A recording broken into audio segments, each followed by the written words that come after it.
កព្រៃបង្កើតសំឡេងដោតន្ត្រីស្រាប់តែទុនសាយពីបីប្រញ៉ៃពោពួនពោពាក់លោតមកកាច់ឆេងផ្លាប់ផ្លោតរំតាមភ្លេងដូចជាចង់វាក់ជាឈរជើងពីហើយញ៉ារំជាក្រំពុនលឺថាហួចចិត្តខ្ញុំគិតតែពីថាចង់ច្រៀងកំសាន្តជាមួយដែរទុនសាយរំជាក្លំលែតែខ្ញុំចង់តែចូលរំដែរក៏ប៉ុន្តែខ្លាចទុនសាយផ្អើល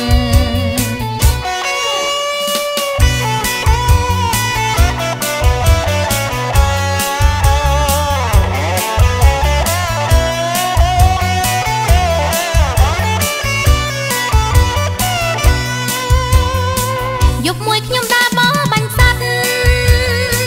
រងព្រៀបប្រយ័ត្នក្នុងព្រឹក្សាស្រាប់តែទុនសាយមកពីណាទៀងកំភ្លើងចេញពីស្មាបងប្រហាឲ្យវាសិនស្ស័យព្រះច័ន្ទភ្លឺតែងលើមេឃាធ្លាក់យ៉ារងាក្នុងព្រឹកព្រៃបង្កើត